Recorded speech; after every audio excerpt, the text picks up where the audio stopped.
think, I mean, you could probably say that a little bit more. Just so it's like, just don't cut off that pulpit. Over there? Because they use it sometimes. So they don't ever go this over there?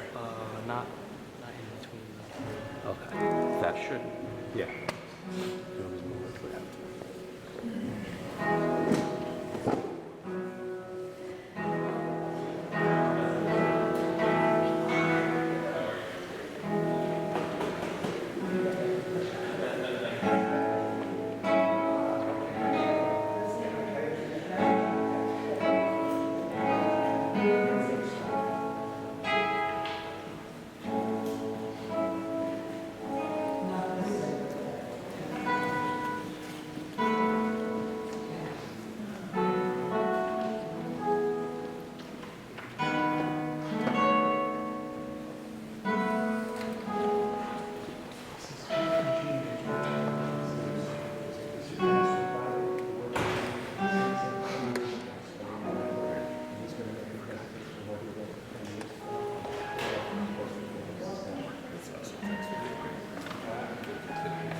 Welcome, everyone, and I'd like to thank Satchel Henneman, graduate student in the School of Music, for that wonderful introductory music. It's a composition by Greg Belilci, who wrote it inspired by the story of Abraham and Isaac in the Bible in honor of the children who have lost their lives in school shootings. So thank you, Satchel. Give him a hand.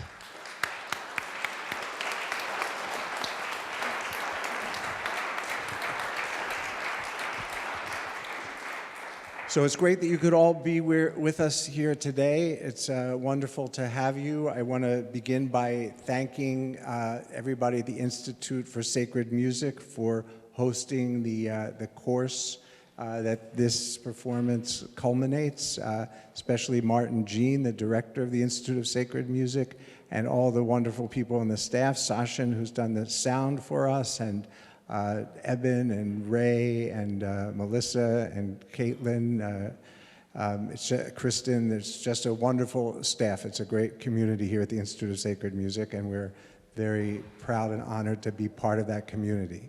The pieces that you will hear today all were written by men in the Cheshire Correctional Institute who have been partnering with my students in the course called Performance Behind Bars.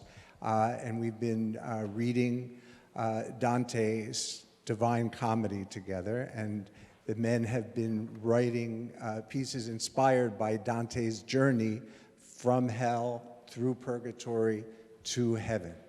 And I would like to begin quoting one of my favorite lines from the piece that I think of when I'm in the prison, working with these men and with my students. It's the opening line of Paradise, because when we do this project, we don't leave the men in hell, we go all up.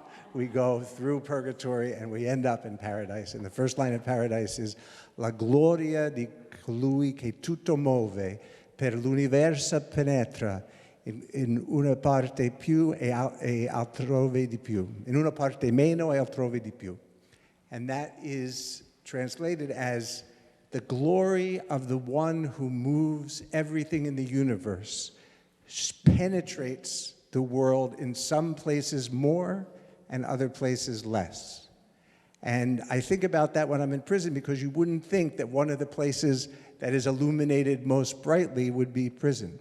But when we're there every week, we feel illuminated by the wisdom of the men that we work with. You'll hear their words, and they really are thoughtful philosophers, and by the end of the semester, we really don't think of them as prisoners. You know, we think of them as philosophers, teachers, writers. They're in the process of redefining their identities, just as Dante was in the process of redefining his identity when he wrote the Divine Comedy, because he wrote it when after he had been convicted of crimes, exiled from his home in Florence, never to see his family again, and condemned to death. So he was really writing under a sentence of death when he wrote this poem, and that's the progress of this journey of a convicted man who's finding his way from a place that's really difficult to a better place, and that's the journey that the men in prison are on. When you see the performance, you'll see some of the students holding up the book of Dante, and when they're holding up that book, they're quoting from Dante's poem. And when they're not holding it up, they're speaking the words that were written by the incarcerated men who have been their partners. So keep that in mind. The writings are interwoven with their writings and the words of Dante. I hope that you can stay with us afterwards. We have a discussion with the audience, and that will be kicked off by a presentation from a special guest artist, Dennis Woodbine, who worked with me writing things that were inspired by Dante about 10 years ago when he was incarcerated in Sing Sing. So he'll have some interesting things to talk to us about, and we'll have a reception with some refreshments afterwards, so I hope you can stay.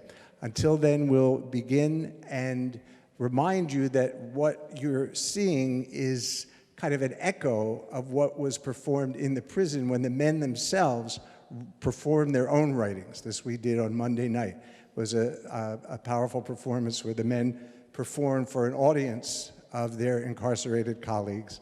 So I'd like you to try to stretch your imaginations and imagine what it might be like to hear these words spoken by incarcerated men for an audience of incarcerated men, and try to imagine what it might have meant to them, the ones who are speaking and the ones who are listening.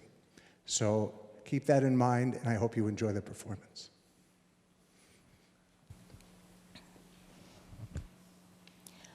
When one is released from the prison of self,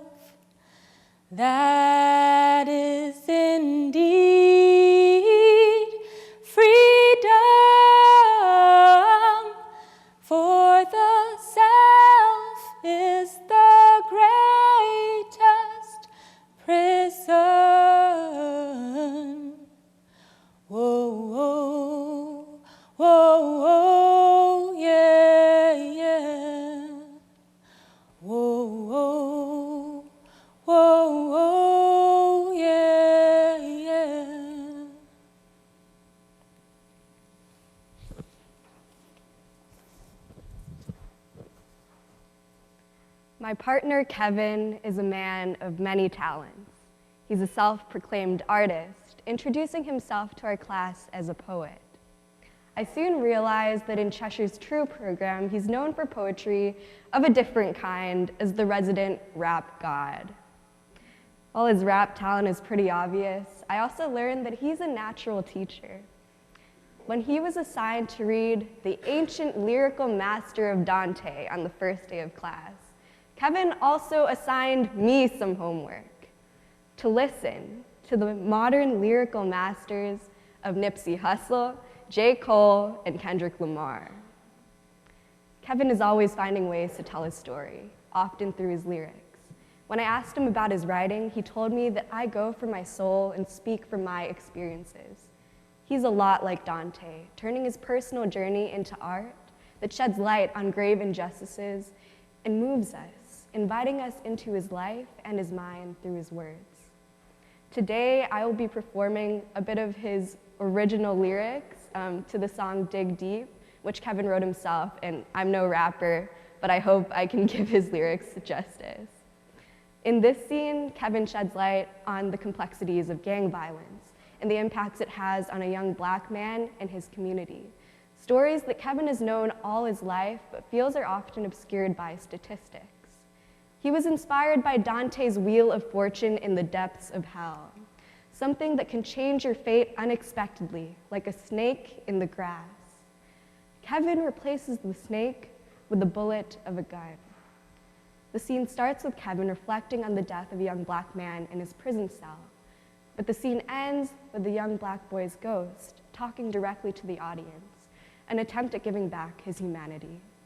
Today, I will be presenting Kevin's words, and Sita will be portraying the Black boy's ghost. Thank you.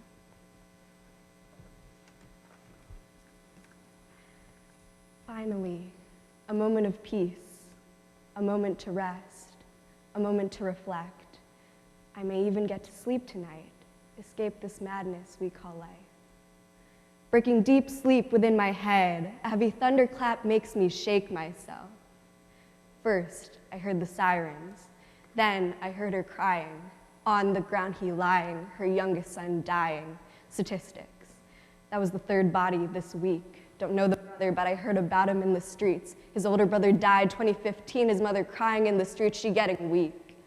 The cemetery turned to a garden. She gotta bury her seeds. On her hands and knees, she gotta dig deep.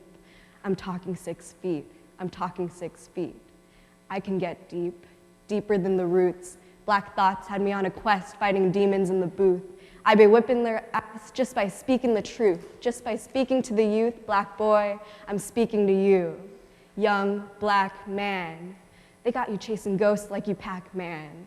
Young Black man, they got you seeing ghosts like you Pac-Man.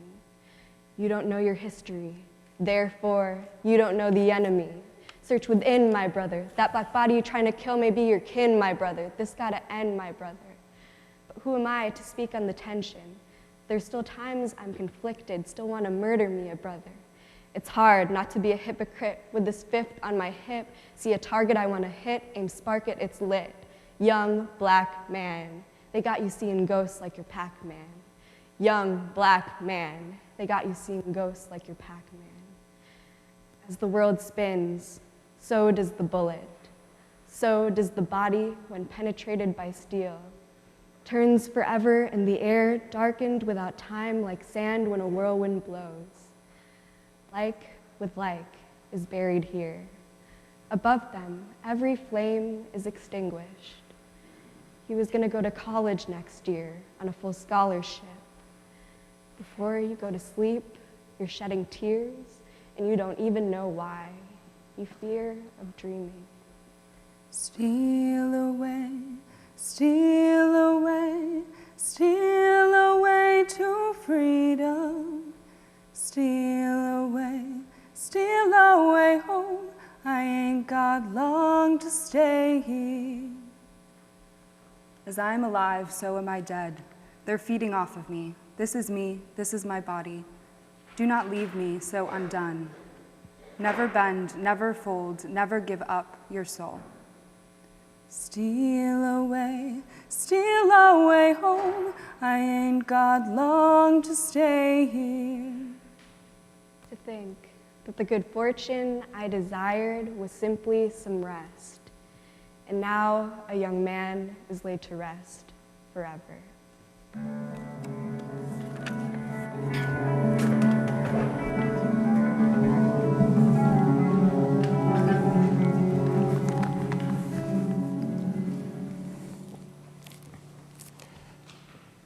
Do not be afraid. Our fate cannot be taken from us. It is a gift. I think of that Dante quote often while working with the men of Cheshire, but especially when working with TJ, with whom I've worked with most directly this fall. TJ often draws inspiration in his work from the lives and lyrics from the rap group Migos, who functioned as his metaphoric guide through the class. But I personally have always thought that his work was most potent when he centered it on his own personal narrative, which is one about a young incarcerated man who dreams of success beyond the walls of prison. And having worked with him and having seen his work grow over the course of the last few months, I really, really believe that I think he will. So in this piece, TJ riffs on the story of Count Ugolino, who according to Dante is an Italian nobleman who's trapped in a prison with his children. And as the days pass and they get hungrier and hungrier, Ugolino's children urge him to go to drastic measures so that he alone may survive. So now I'll present TJ's piece in his own words.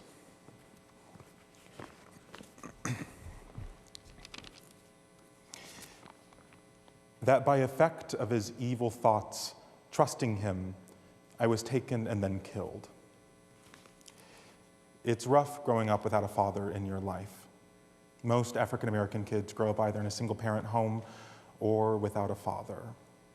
When you're young, your father is supposed to be the fun parent, the one you're supposed to feel protected from whenever he's around. But unfortunately, that's not always the case. My pops went to jail when I was 4, so I never had the chance to feel protection or the protection that I needed to feel.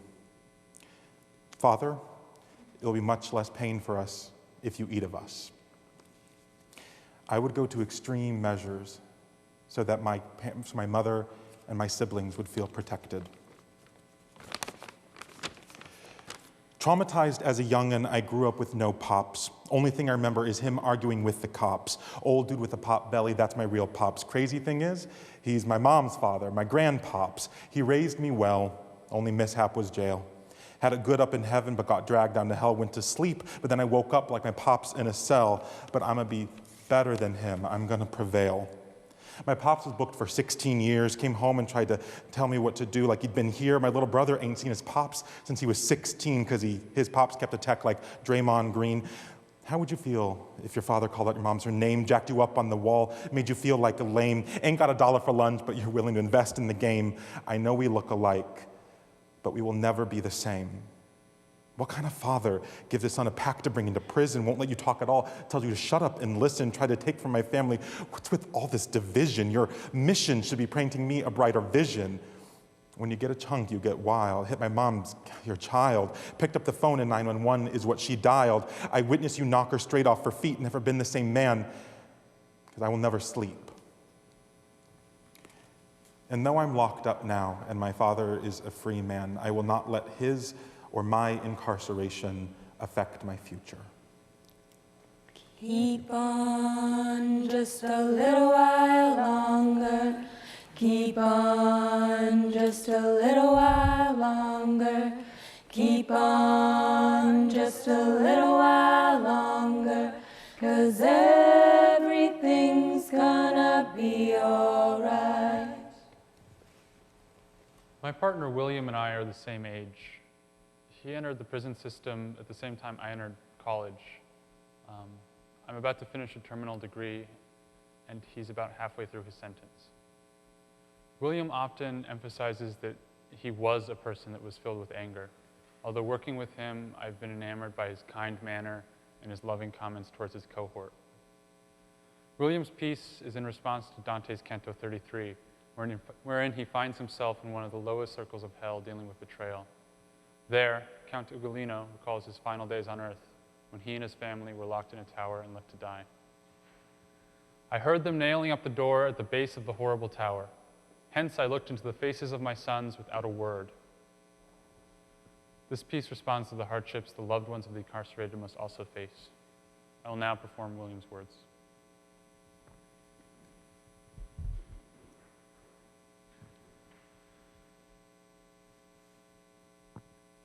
He was raised in poverty and evil, where all he knew was hatred and violence. He created a world where no love exists and filled it with constant adversity. He is a prisoner in his own body. His mother cries, and it hurts so much. They put their hands on the glass window, wishing to touch. He sees the pain that he's put her through, and it drives him insane, not knowing what to do. His mother's life has been really dark, and knowing this puts a hole in his heart. It pains him to see her obscured in darkness. She looks at him through her lifeless eyes, and seeing this drowns him in endless cries. Looking for ways to go back in time, there's no way back. She also pays for his crime. No tears will bring back the dead or set him free inside. For the first tears make a knot, and like crystal visors, fill all the cup beneath the brow. He's an incarcerated Hispanic male. They say there's no second chance, throw him in jail. His second chance will be his mother's happiness. And without this, his sorrow will be endless. And son, remember mama. Remember all the nights she had to put up with your drama. One day, he and his mother will be together again, and a new era of love, light, and happiness will begin. Keep on just a little while longer. Keep on just a little while longer. Keep on just a little while longer.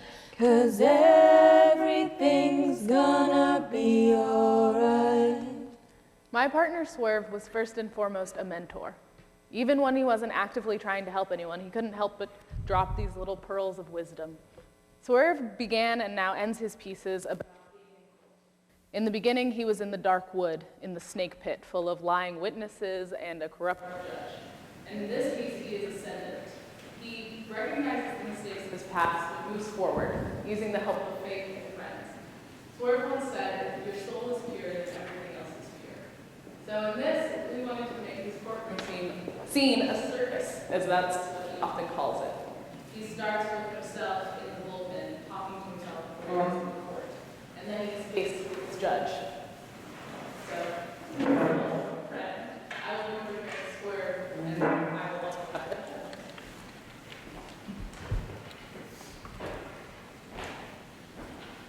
I remember you was conflicted.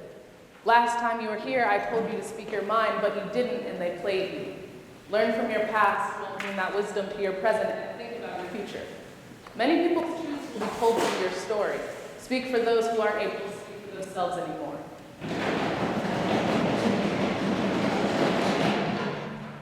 Next name on the docket is Jermaine Young, aka Big Swerve, aka Big Homie, aka Always on My Square. Mr. Young, this is not the first time you have appeared in my courtroom. Do you have anything to say for yourself?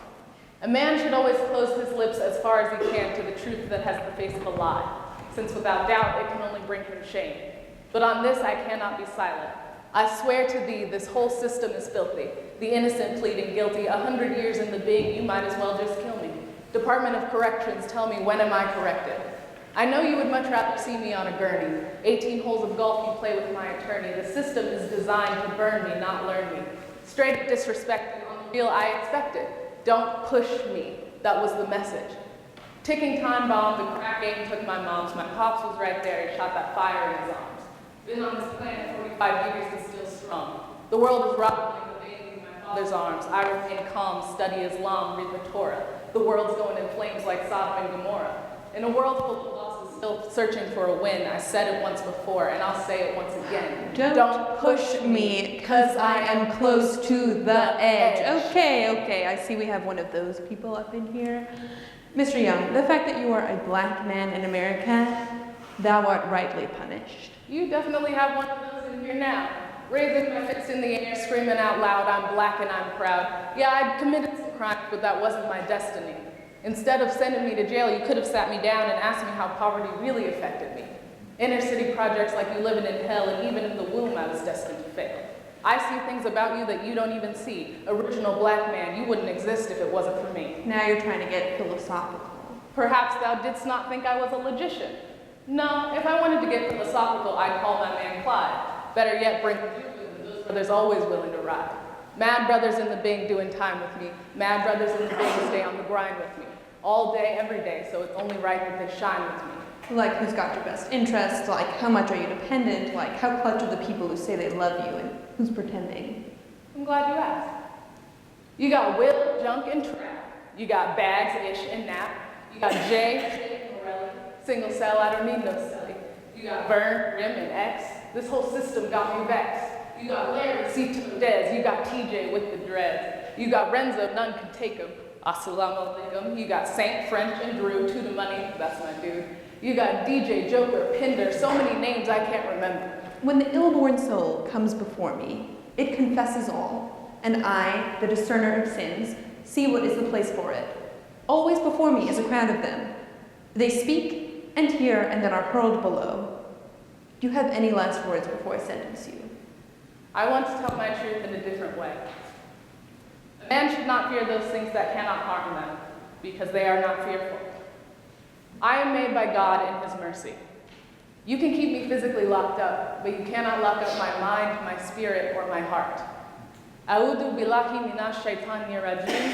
Bismillahir rahmanir rahim.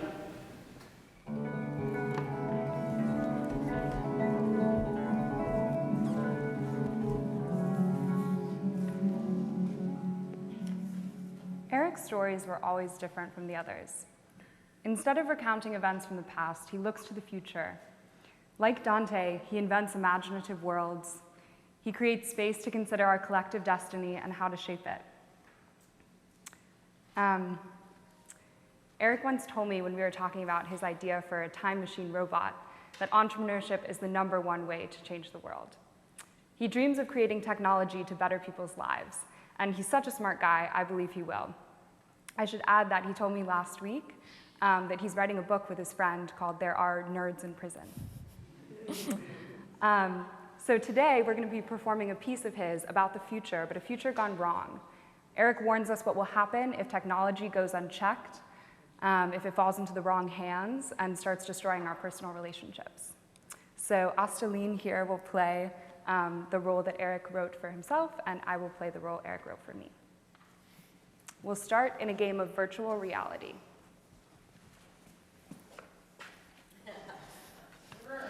85 miles per hour. Left turn. Right turn. 75. Red light. Remember when virtual reality was first created? Yeah, it sucked back then. But that was before the virtual world of surveillance where everyone knows who you are. Oh, it's not that bad. I kind of like the gamified world. I haven't been in a car accident since, and my insurance is at an all-time low. I racked up thousands of points last week just picking up trash, recycling, exercising, brushing my teeth properly. So what should we do today? You know, I got a headache. Why don't we just put down the glasses, goggles, and suits for a change and grab a coffee down the street? Sounds good. As we entered the coffee shop, I noticed for the first time that everyone was either using their phone or wearing some kind of goggles. Ding! When did this become normal? How did everyone become so attached to their own little addictive worlds? Yet we all just keep walking down the street as if this life we have created is normal. Is that what I do? You may find yourself in the dead of night, lost somewhere out there in the great big beautiful sky. After we got coffee, she sat down next to me with her phone already out. Ding. The point was to escape technology for a moment. But had we? Could we? Could anyone? We are all just perfect little satellites spinning round and round on this broken earthly line. It's like these electronic minions chase us everywhere. They live in our streets, our cars, our homes, our pockets, for Christ's sake. What's next, my freaking brain? Create your account. What we forget, they remember. Log in to continue. What we search, they store. Click yes to agree. We live under their command. Ding! You have notifications. Could that be your boss? Shouldn't you be working now? Why are you reading this? Swipe. Share. We insist. Anxious? Have some sleeping pills. I shouldn't. But that text could be really important. And if I am a timid friend to the truth, Ding! Have some more. I fear I shall lose life among those who call this time ancient. This is so you'll know the sound of someone who loves you from the ground. Tonight you're not alone at all. This is me sending out my satellite call. Ooh, ooh, ooh, ooh, ooh.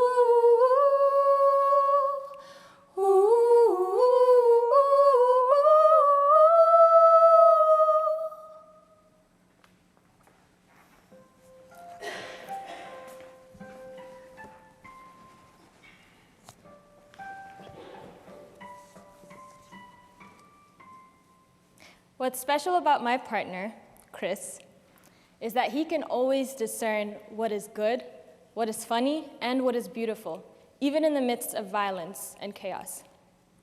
One of the ways that Chris sees beauty in the world is through humor. And he once told me this about the prison. You get a lot of laughter in here. We're like comedians. We laugh a lot during our days to get through the pain. And it's true, Chris was always making us laugh.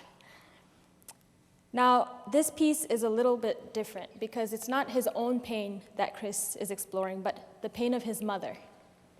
And his profound love for his mother is evident as he reimagines the pain that she must have gone through when he became incarcerated. Now, this is a pain that is unfortunately all too common. About 113 million adult Americans, or a third of the American population, has an immediate family member currently or formerly incarcerated. Yet, even through this pain, Chris is able to see beauty and hope. Through him, we have a round opening through which we see the beautiful things that the heavens carry. And for this, I thank him. In this piece, Mia will be playing the role of Chris, which is largely inspired by the lyrics of Dave East, and I will be playing the role of his mother with the words that he wrote for her in imagining her pain.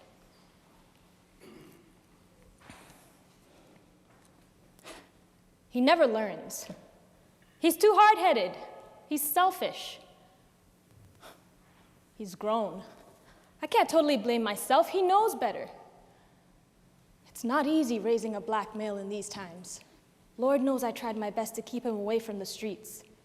Imagine your whole block get indicted, never thinking that for your freedom you will be fighting. You were only focused on getting back by the 9th 10.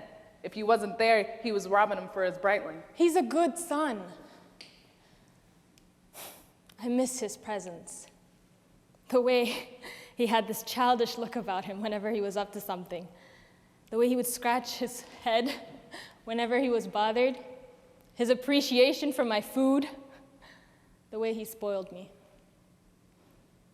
It still feels as if it was yesterday they took him away from me, the day after my birthday.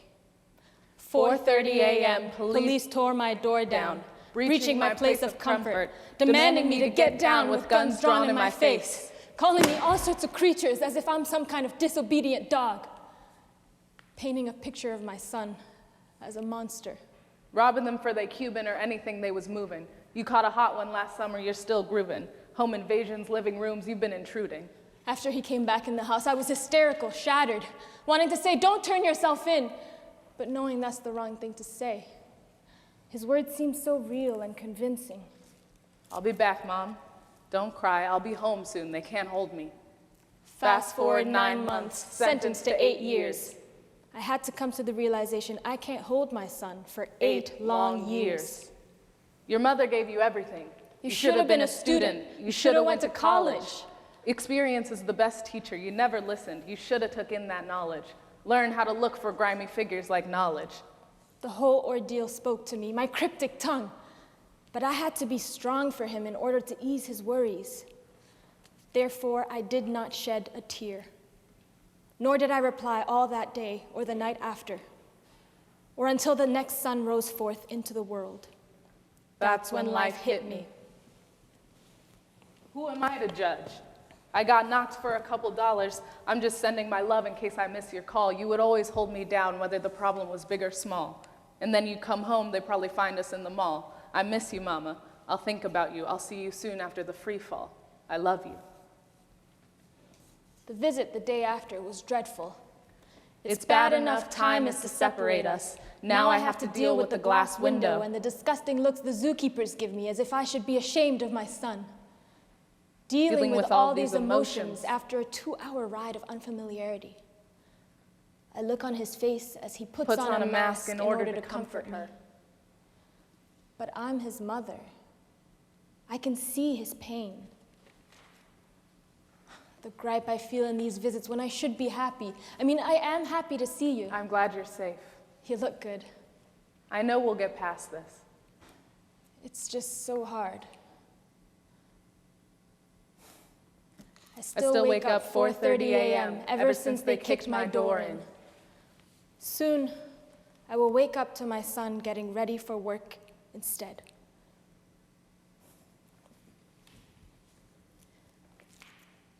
Dear Father, protect this man, guide this man, show him who you are. Bless him with the courage to stand down and trust in you. I pray you bring peace, love, and change the trajectory of this young man's life. Amen. Sending my love to you, praying that you come home. Until the day you do, I'll be sending my love. Hold your head. Don't forget, I'll be thinking about you daily. Counting down the days till I see your face and you know we celebrate it. Sending my love to you, praying that you come home. Until the day you do, I'll be sending my love. I made a vow to my mama, and I won't turn back. I will go, I shall go, to see what the end's gonna be. Hello, I'm Lola. Every week that I worked with my partner Duke, he brought in a piece that was hilarious, insightful, and full of Drake lines. And that is pretty much how I would describe Duke, as hilarious, insightful, and full of Drake lines. Every time something new happens in the prison, Chris asks him, do you have a Drake line for this? And he always has the perfect match. Unfortunately, the piece we're about to present is the only piece where he doesn't quote Drake the rapper. So I am sad about how this misrepresents his repertoire, but I do think it is a great piece. So while he normally turns to Drake for inspiration, in the following piece he encounters an enslaved ancestor of his who provides him with resilience, wisdom, and strength. When Dante meets one of his ancestors in paradise, the ancestor tells him the cry of blame will follow the party harmed, but that if he pursues his future, his vision, and keeps fighting, things will turn around for him. Similarly, in the following piece, Duke's enslaved ancestor tells him to keep running, keep fighting the system, and things will turn around. I would encourage you to think about this piece as a rumination on the ways in which the US's formations of freedom and lack thereof for Black people in this country have and have not evolved, but I would also encourage you to think of it as a piece of comedy because it is very funny. Okay. As I lie in my cell, wishing for freedom, sleep engulfs my body and mind in its dark shroud. I find myself in a dark wood, and I look around. The area is unfamiliar. Boy, you better start moving. A poorly dressed man says as he nudges me in the back, "Move. Move where?" North to freedom. Why? Why do you stand still? "I will go with you only if you tell me what's going on." The darkness we are running through is lit only by a few stars, and one shines brighter than the rest. The man I am with seems to be chasing it. Listen, bondage is not for anyone, so I am running to get my freedom. Where will you go? North. To a place where I can make my own choices, where I can be a man. You can do that anywhere. Are you stupid? A black man is as good as a mule in these parts. I'm not stupid. Where are we anyway? South Carolina, but if you would quit your yapping, we could be north. You talk funny, and you dress funny, and you don't know anything. Whose land do you come from? None of this makes sense. I was just on my bed in Cheshire. Cheshire. Nope, never heard of it. But if it's as bad as my old master's land, we better get moving. There were some slaves that weren't leaving, but I will never go back. If you don't mind me asking, how did you end up with your old master? End up. It wasn't a choice. Running, now that is my choice. Sorry, I was just asking because I'm trying to get away from Cheshire, but they keep me in bondage saying I'm a criminal. There you go with this Cheshire again. Listen, I don't know what you did, but the past is the past. No man should own your body. The laws here are meant to keep us slaving, and the master's the master's. So you're saying I deserve freedom? I'm saying you deserve what you get. That's why I'm running. I need to save myself to save you, and I'm going to get my freedom. I can see my freedom, and I can see me getting it. Then you just keep running with your feet and your mind. First, I learned the white man's tongue, then I learned to read, now I'm gone. Make manifest all your vision and let them scratch where the itch is. For if your voice be painful at first taste, it will leave vital nourishment once it is digested. But what if I can't make it? That's just fear. I can see my vision clear. It's me with my loved ones, free. But I don't know. See? Fear. My mom always told me what you're scared of is not real, or unless you're happy where you are. I'm not happy where I am, but what if There is no what if except what if you don't get free and all your ancestors have the same fate. So you believe this is possible? I'm running, ain't I? At that moment, I feel hopeful of my vision of freedom. However, the darkness is invaded by the sound of dogs barking, and the man begins to outrun me as my legs stop working. What do? I scream after him. Keep running. He screams back. I awake in my bed in Cheshire, startled, and look around. I realize I left my CD player on repeat, and all I hear through my headphones is Kendrick Lamar. King Kunta, everybody wanna cut the legs off him. Kunta, black men taking no losses.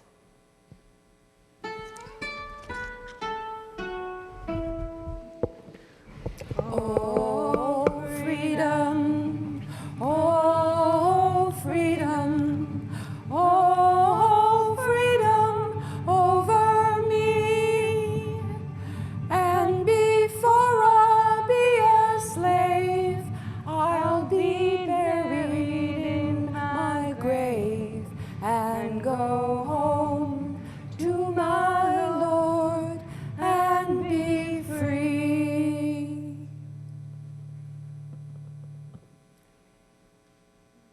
Well, the given name of my partner is John, but everybody in Cheshire and all of us here know him as Comrade, and it's a well-chosen name because Comrade is a friend to all. And over the weeks, the too short time that we spent with the men in Cheshire, he came to feel like my friend too. It might seem as if we would have had nothing at all in common. Differences in just about everything having to do with our backgrounds and gender and where we came from and how we'd been spending our lives and age. But there was one very powerful link. There were many actually, but one most of all between Comrade and me. Comrade is just about exactly, Comrade and many of the men at Cheshire is just about exactly the age of my two sons. and he shares a birthday with my daughter. And I found myself thinking, whenever I was with him, of how easily, if life had simply gone differently, their story could have been his, or his could have been theirs. The deck was very much stacked in the favor of my children and very much stacked against him. Comrade is a writer, and he's a really good writer. I think many of the men at Cheshire came to learn that there's one place that nobody can take your freedom away, and that's when you put your pencil on a piece of paper and nobody can stop your words. And Comrade wrote really powerfully. He wrote one time about losing the love of the woman that he had been with because she could not wait for him. But most of all, he honored, as the men all did, and it's a theme that you've seen this afternoon and heard this afternoon, he honored the women who always will wait, his mother and his grandmothers. And of course, as a mother myself and a grandmother myself, I was so deeply moved by that. There's a lot of feelings and of shame surrounding the experience of prison, but what I felt most of all, knowing Comrade and the other 7 men, is that I would be proud if any one of them was my son. Dante talks a lot about justice. And these are, I want to share with you Comrade's words on the subject of justice. And I want you to picture, as you hear me trying my best to summon Comrade's presence. And I know all of the men, Comrade for sure, are thinking about all of us and all of you here today. And so grateful that you took the time out of your Saturday afternoon to make space for their voices. So here's what Comrade had to say about justice. And when he was done saying it, just about every one of the men in the cell block was standing up cheering because he gave them voice. So thank you for listening. You call yourself Lady Justice, but you ain't got no honor, no integrity, no love in your heart, and no soul either. You got this land by committing slaughter, and then you turned around and took those you enslaved and made them build you a home on it. And you expect me to pay homage to your anthem and your flag like it's honest, singing Land of the Free with so many people in bondage? You use that system that you created to keep us slaves. Home of the brave. Nah. There's too many cowards in positions of power for that phrase. Are you insane? You must be to want me and my people to give up the fight for change that was started the first time an African bondsman chose to revolt. Back before the days that Kaepernick took a knee before every game while the national anthem was playing. Before we told you that Black Lives Matter. Before Michelle wrote the new Jim Crow or Public Enemy was letting us know you gotta fight for your power. That was before civil rights, red, brown, yellow, black power. Before Harriet Tubman went underground, before Nat Turner and the Civil War and Gabriel Presser was in Virginia with arms plotting his own war. The point I'm making is we're going to keep struggling to get your hate-filled ass to love justice, you who rule the world. You've got to keep on just a little while longer. Keep on just a little while longer. Keep on just a little while longer. 'Cause everything's gonna be alright. Hold on, just a little while longer. Hold on, just a little while longer. Hold on, just a little while longer. 'Cause everything's gonna be alright. Pray on, just a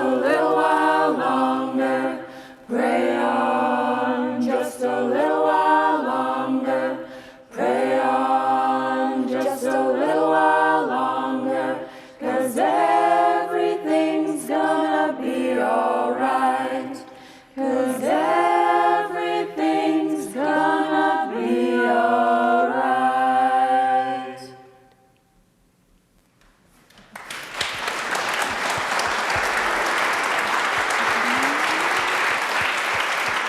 So now, if you have time to stay with us, we'd like to welcome you to have a discussion with us. But if you need to go, feel free. And after the discussion, we'll have some refreshments and talk to you more informally. But to begin the discussion, I'd like to invite our guest of honor, Dennis Woodbine, to talk to you a little bit about his experience with Dante about 10 years ago.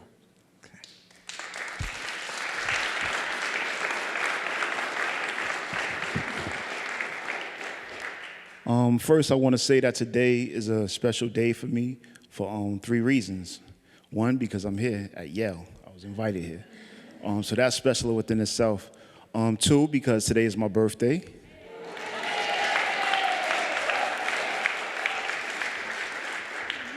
And also because today is the first birthday that I've been able to spend as a free man after serving 22 years in prison with my wife.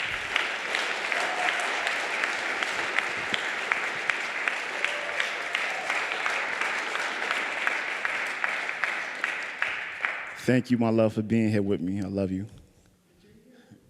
I was released from prison on the 28th of January of this year after serving 22 years. I was supposed to serve 25 years to life, but I received clemency. For anybody who doesn't know, another term for clemency is mercy. And I received that from the governor of New York State. While I was incarcerated, I met Professor Ron Jenkins, and Professor Ron introduced me to Dante's Inferno. And I would like to share a poem that was inspired by what I read. The line that inspired me from Dante reads, "About halfway through the course of my pathetic life, I woke up." So inspired by that and all of what I read, I wrote a poem called Once I Awoke. It's kind of complicated and simple at the same time. To make it simple, there's 3 main parts of this poem. I wake up from an unconscious state and I find myself in hell, suffering, like Dante. I also receive a guide who helps me through my journey, like Dante. And then I emerge from out of that hell into heaven, like Dante. So that's the backdrop for the poem, Once I Awoke. As I try to sleep, I hear the murmuring of lost souls and jackals, screams of insanity from the oppressed and the oppressors, cries for help that will never come, and the beating of sticks against flesh and bone. Bars of steel, concrete, chaos, and confusion permeate my surroundings and threaten to kill my peace of mind, killing my thirst for solitude. Feelings of hopelessness, rage, frustration, pain, pettiness, bitterness, and fear all converge on my essence, my heart, my ability to reason rationally, turning me into a beast, a savage restrained by mental chains. Buried alive, I now walk among the dead. How did I get here? I reflect. More so, how shall I survive and not die spiritual death, not forfeit my better half, my humanity, my ability to love, to live in peace and happiness? I seek comfort, but understand, in order to move forward, you must look back. Seeking, you shall find. I want answers to the suffering called my life. Please, I want out of here. I no longer belong here. Then follow me, a voice said, and behold, she appeared, an angel, whose face shone with radiance like a moon reflecting sunlight, thus giving me life and light to a darkness that comprehended her not. As she spoke unto me antidotes of truth, love, and wisdom, something like scales fell from my eyes, restoring my vision. Her speech ignited sparks within me as currents of electricity began flowing from the crown of my head to the heels of my feet, provoking higher levels of consciousness, determination, hope, and courage, resurrecting that potential for greatness that lay within me. As I awoke from my slumber, I stood upright and firm, vibrating a fiery spirit and a mind bent on conquering all that impedes my path towards freedom and power, like the passionate, wise, strategic warrior I had become once I awoke.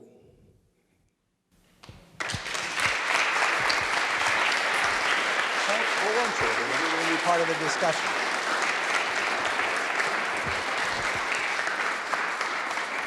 You all can share this microphone.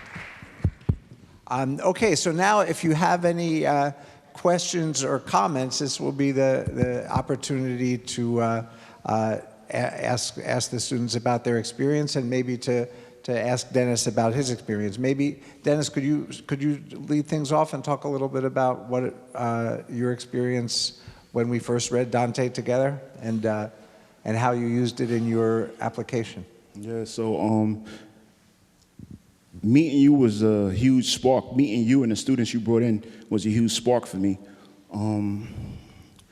That was the first poem that I ever wrote in my life.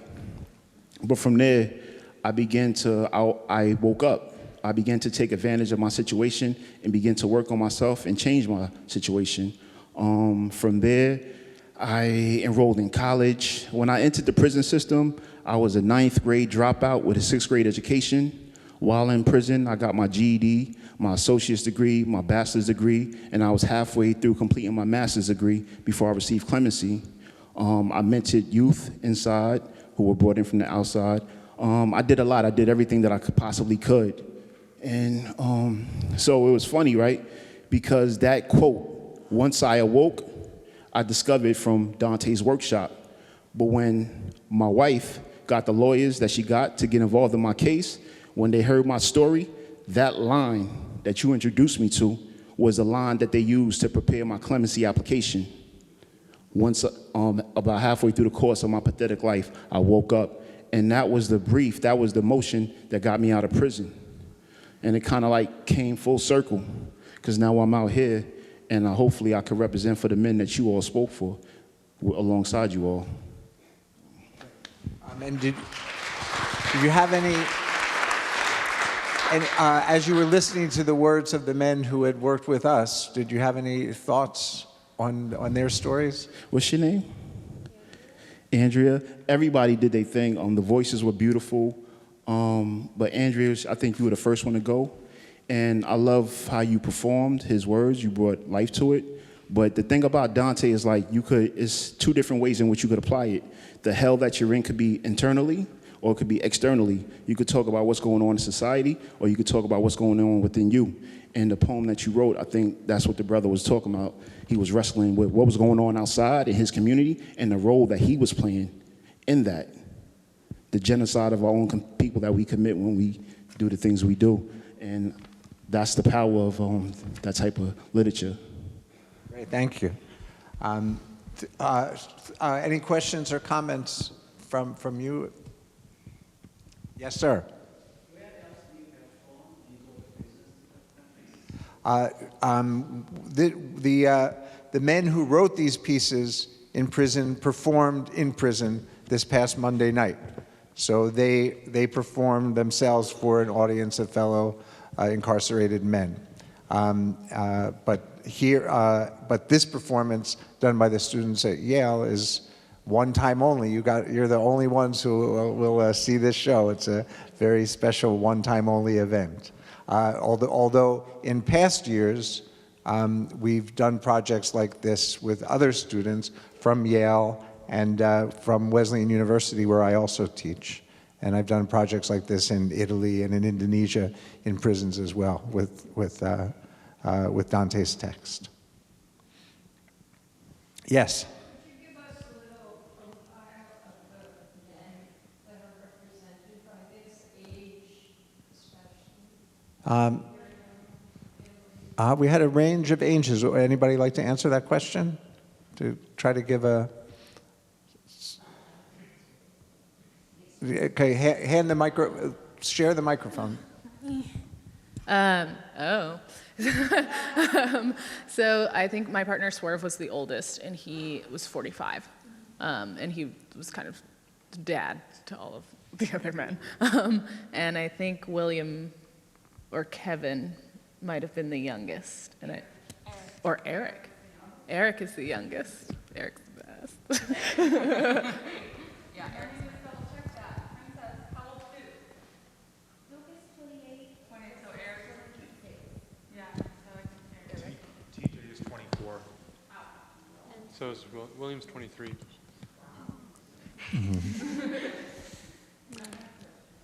Yes.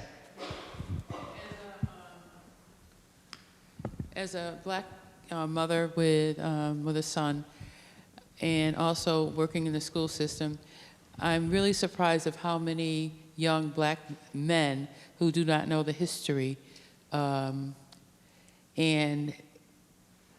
when they're in the streets, they don't know the trouble that they can get into and what the fight was for them to be able to even to be in school or to be able to do the things that the privilege they have, the battle that was fought for them to be able to have these privileges. And I just think that's one of the educational parts that I think the young black men should, well, I think all kids in school should learn black history. They should learn about the battle that it took for them to be able to have the privileges that they had. And I'm talking about, I graduated in 1968.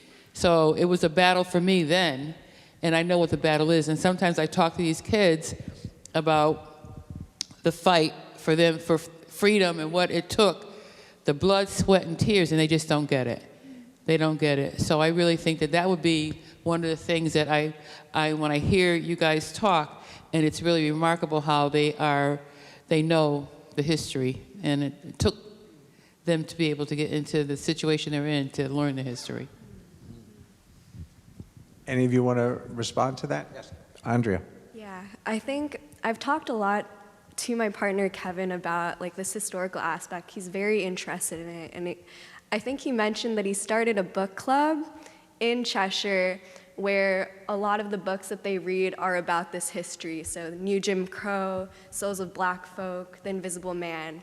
And I think for a lot of them, prison was this chance to kind of realize, okay, beyond my current situation, what's happening here? Because Kevin told me, or like I think in one of his pieces, after he performed one of his pieces, we usually do a discussion. And he talked about how he noticed all of these people in his neighborhood, they're all replacements of him. They're people that are just like him before he was incarcerated. And he commented that they don't know the consequences, they only know their conditions. From a young age until when he was incarcerated, that's how he felt. And so it wasn't until he got into prison, he was incarcerated twice, he told me, and it wasn't until the second time where he said that he also woke up. He really connected to that part about sleeping and sleepwalking with the people around him, and it really takes that personal initiative to understand the systems that are oppressing them and that continue to impact their neighborhoods, their communities. And so I think I'm kind of going off topic, but like this is really a theme that we've discussed in class this whole time. And I think a lot of the men were inspired through this class and through their time studying to become voices that educate and inspire people like them, younger than them, in their communities to understand what's going on. Like Kevin, his guide, because all the men had guides like Virgil and Dante. Kevin's guide was Nipsey Hussle, this rapper. But what's special about Nipsey Hussle is that he took his situation, he woke up, and he also started all these community initiatives to tell the youth through lyrics, rap, about their history and their struggle.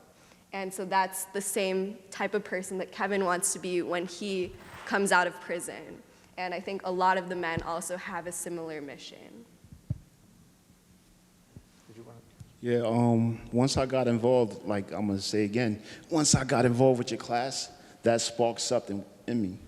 I woke up and I discovered my potential and I started to act on that. It would have been nice if I didn't have to discover that in prison. It would have been nice if that spark would have happened before, when I was a child and I was groomed and I was raised to act on my potentials. I would have never had to go to prison and discover that.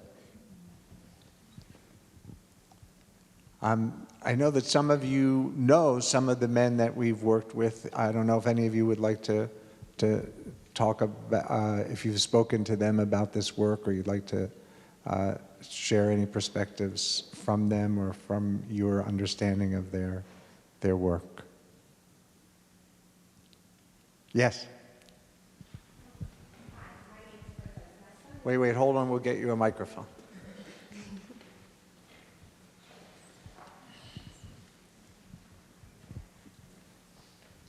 Hi, my name is Princess. My son is Duke. His piece was done by Lola. Thank you for representing him so very well. Just in light of everything, he really, that's a quick overview. I am second generation free slave. When I visited my grandmother in Hemingway, South Carolina, my maiden name is Chandler. Our slave master was Mr. Mingo Chandler. He lived at the house behind my grandmother. Her grandchildren played with his grandchildren. And I often took my children back there. My grandmother died when Andrew was 1. Duke's name is Andrew. And he kind of more resented the fact of me taking him back there. But I wanted him to understand the privilege that was allotted to him. And I think it was a compounded issue with more of me taking him there, and then his father passed away when he was a small child. A lot of things he did not grasp onto, your class helped him come to terms with that and him to grasp it. So him doing the piece from an ancestor that was a slave, it meant a lot to me because I understood it and where he was coming from. And he also reflected on some of his fear he has. He's going back to court soon. And he doesn't speak about fear, but in that poem, he talked about his fear of failure a lot, and fear of not getting what he's looking for when he goes back to court. But I want to thank you for this course because there's a lot of hidden things within them. And Chris's mother is next to me as well. She is a woman of very little words, but she cried at the piece, because Chris did the piece that was for her. So I'm kind of always the voice for both of us. But I thank you because I think they're able with this to tap into a lot of things that they deal with. In retrospect, like you said, a lot of young black men don't know what the fight was, but then there's some that know what the fight was but feel like they want to rebel against what the fight is. Because I did expose my son. He traveled. His father was in the military. We've been to countries. He's seen a lot. He hides himself in his music. Like she said, there's a Drake line for that. There's a rap line for that. There's a song for that. So just hearing his fears through the words that he wrote in the play, I thank you guys for this chorus. And I thank y'all. It was awesome, everything that you did, each one of you. Thank you. All right, thank you for saying that. I'm Serge, and I'm the leader for Kairos Prison Ministry. We're in 7 prisons in Connecticut now, soon to be 8. And I want to thank you for this very healing program that you've got here. And the stories ring really true. I've been doing prison ministry for 25 years, and this is really authentic stuff. And I wanted to tell you about a young man who got up at the end of one of the 3-day retreat weekends we do. We do 3-day retreat weekends and then monthly reunions. We like to say that we want to love them, and we don't want to love them and leave them, so we keep going back. And one of the young African-American men after the weekend got up and he said, "You know what? We saw a bunch of you old, crusty white guys coming in here to this prison. We didn't know what to think. We didn't know what to expect. But what we found were guys that were just here to listen to us and love us and stand with us in the margins here so that the marginalization will stop." And he said it's been very healing for us because all of our experience with crusty old white guys like you is that it was the police officer who arrested us, or the attorney, the district attorney that prosecuted us, or the defense attorney that gave us a lousy defense, or it was the COs that are here, or the judge that sentenced us. And he said for a lot of us in this room, this is the first experience we've had of men that are really here for us and just really here to stand with us and hear our stories and be with us. So I wanted to tell you about Kairos Prison Ministry. I also wanted to tell you what a tremendously healing thing this is that you're doing. And these stories are so authentic, and we've got a little under 13,000 men and women in prison here in Connecticut, and all of their stories are similar to this. Thank you. Sorry. As a crusty old white guy, I really appreciate those words. Thank you. Other comments or questions? Yes. So my name's Debbie. My brother is in the T.R.U.E. unit at Cheshire. He did not participate in this class this particular time, but I frequent all of the programs that they are successful and participate in. My phone rang this morning with 5 out of the 7 participants in the program for 15 minutes each, where they wanted to spend time just telling me how amazing each one of their partners was. And I thought you should know that this morning, you said it eloquently and perfectly, that they are literally right now thinking about each and every one of you and what's happening. I guarantee it. They're sitting there talking about it, but they went out of their way this morning to call me just to spend time because they just wanted to talk about how amazing each of you were and how appreciative they were of you taking your time each week to go there. And I just think it's important that you know that. So thank you.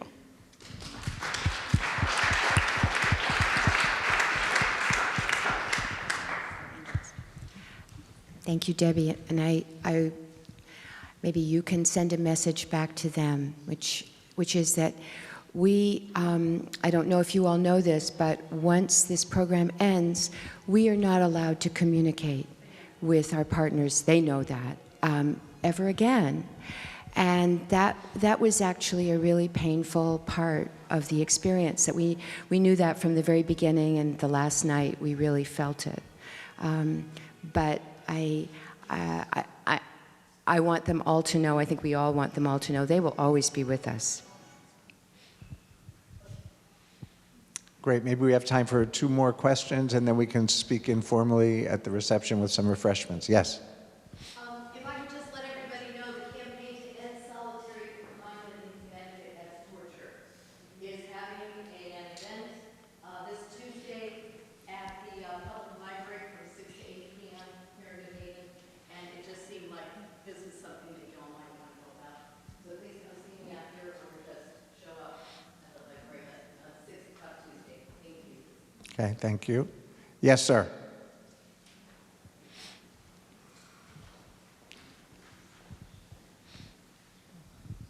Thank you all so much for the wonderful performance and your work. I had the opportunity to be a part of this class last fall, and it was one of my favorite experiences of my life. I'm curious as how did this class and this experience affect you all personally?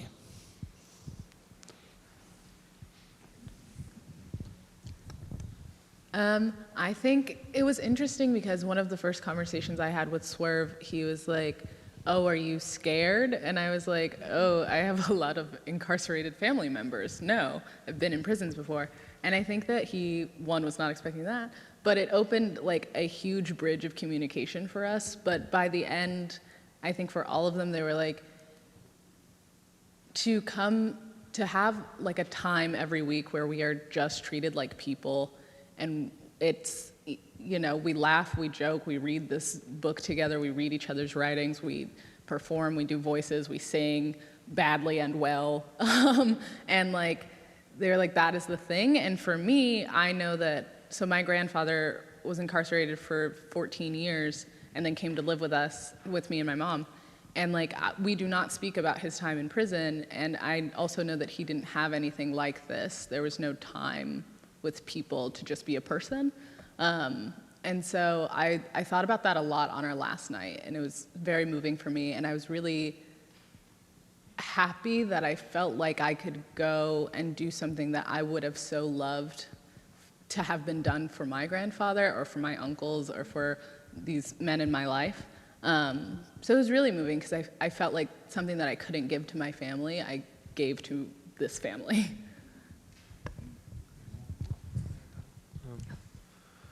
I guess similarly, growing up, both of my parents were incarcerated. As a child, I didn't really understand, and it was really a very frustrating experience for a long time.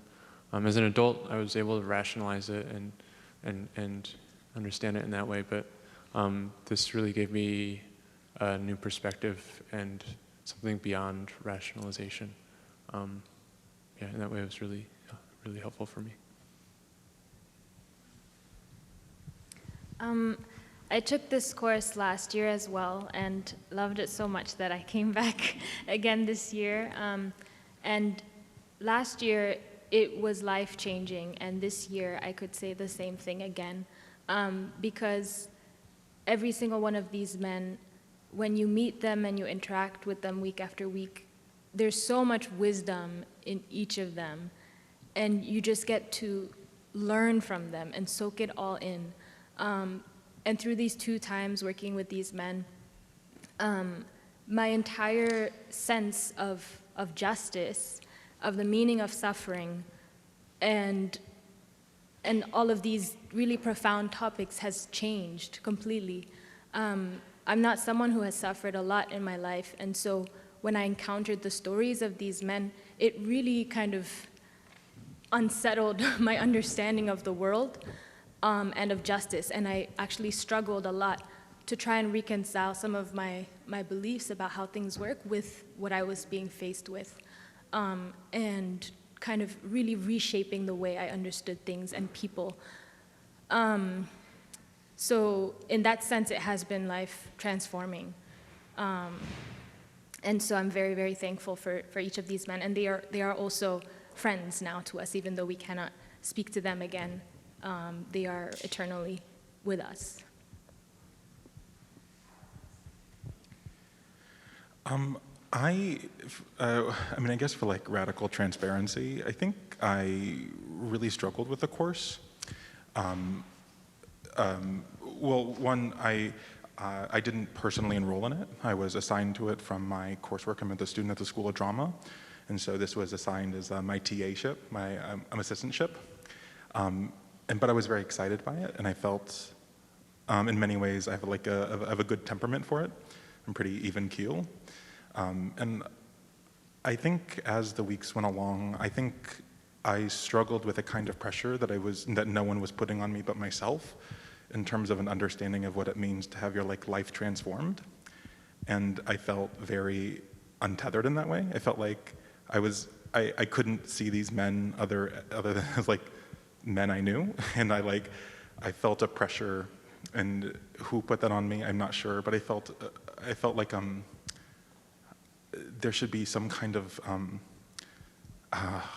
transformation, and I didn't feel it, and I felt like maybe I was doing it incorrectly, and I felt like I didn't know how to approach the work in that way, and it took until again, radical transparency, until very recently, actually the performance for the other men in the space, that I realized that I think transformation can actually be very, very small, and that there's still a great deal of necessity in that, and a great deal of power in that, and that though I don't know how I am transformed by it, and maybe it's only in small ways, I am.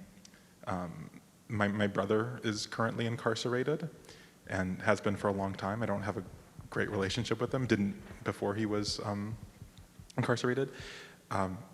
So I often wondered if that fueled my approach to it, and if it fueled my resistance to it maybe, or who was resisting? I think me, but I don't know. So this is to say that a long-winded way of saying that I think we as students can only approach it in the ways that we can, and that there's no one right way to approach this.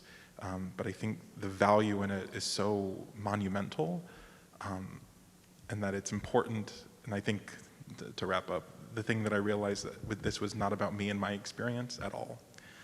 And I think it was the men, and understanding that, I think, clarified and calcified so much of this experience for me. And I hope we were able to give them something. Yeah, thanks. Hi. So going into the prison the first day, I was really surprised by a few things. The first thing was how many rules there are. One day I came and I had one of the correctional officers pull me aside and say, you know, the pants you're wearing are way too tight. You can't go in there like that. And I had to go and change. Luckily, I'd brought other pants in the bus with me. But everything is really strict. But then when we got into the room where we were meeting with the men, they all were really warm and really welcoming, and we laughed a lot. And I don't think I was expecting there to be so much joy and laughter in little moments that we shared with them. And the other thing is, I don't think I would have really understood Dante as well as I do now if it wasn't for the other men. So what we would do is we would read from Dante's cantos in class. We'd go around the room and read it, and then we'd analyze it, kind of like in an English class. And I oftentimes had a lot of trouble understanding what Dante was saying, but a lot of the men, they just get it. They just get it. And they would talk about what it meant to them, and I'd be like, oh, yeah, I guess that makes sense. But it didn't come naturally to me. So I really think I understood Dante's work in a different way. Hello. Oh, sorry, Joyce. No, I've got a microphone. Thank you. Firstly, hi, Princess. Thank you for coming. We should talk after.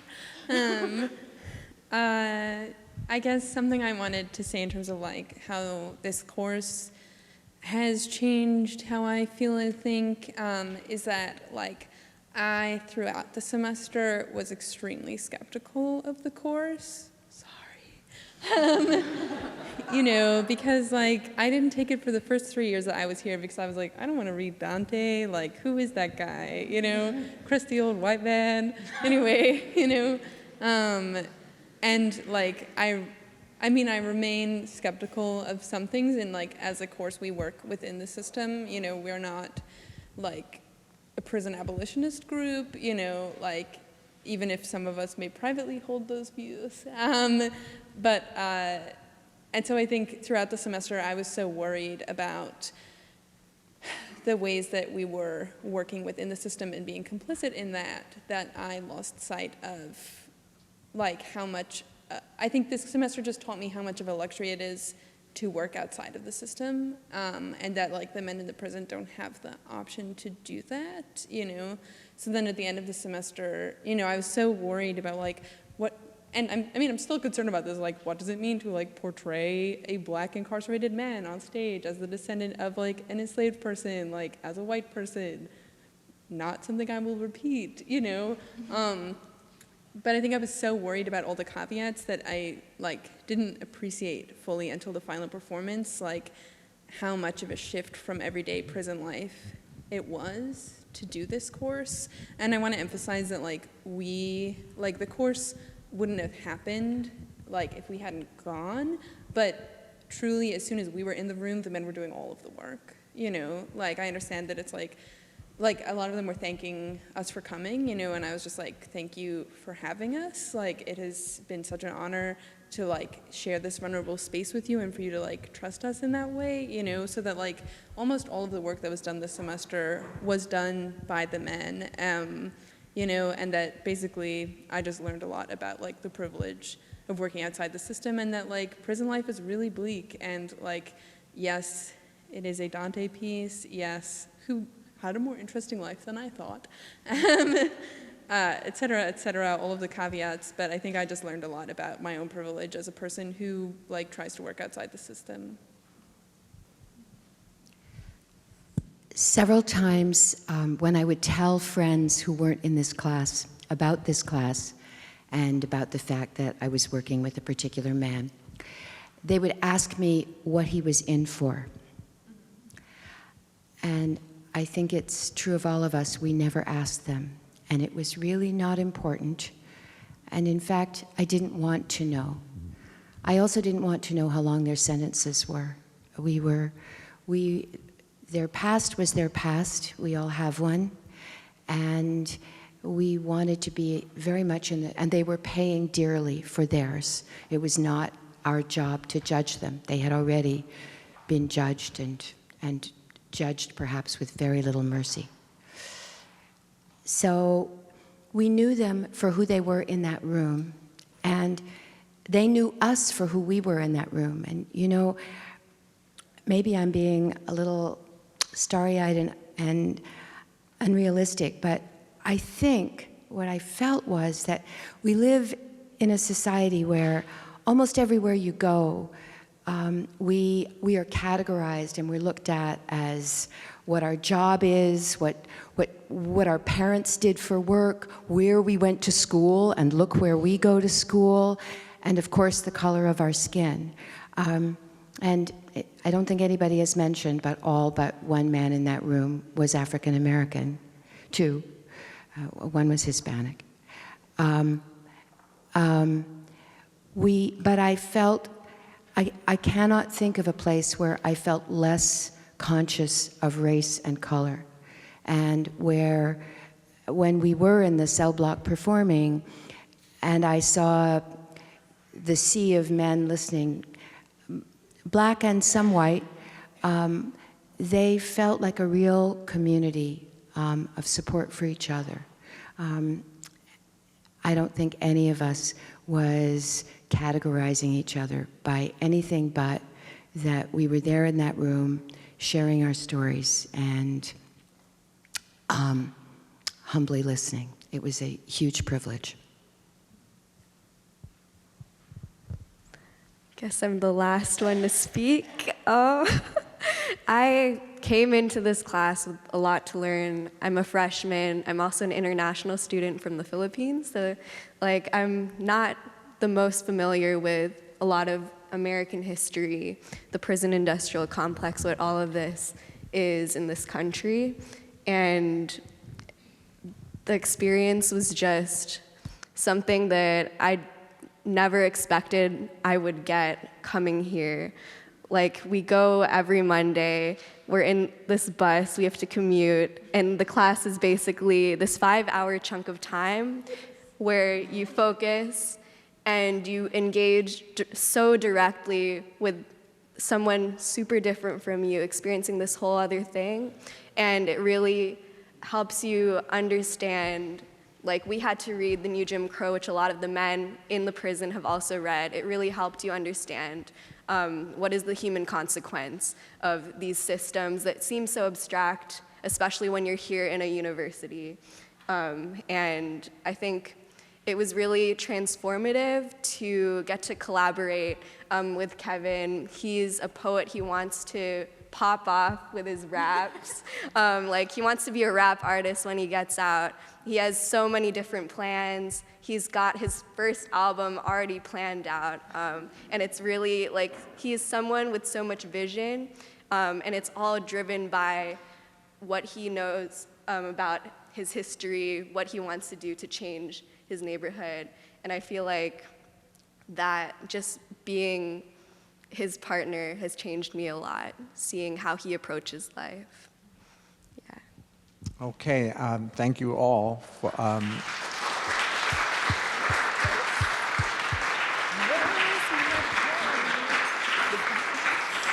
Again, I hope you can all join us and talk more informally at the reception. I'll just end with my answer to that question of what happens to me when I'm there, which is expressed best by Dante when he describes what it was like to go into hell and meet people that he didn't expect to be there.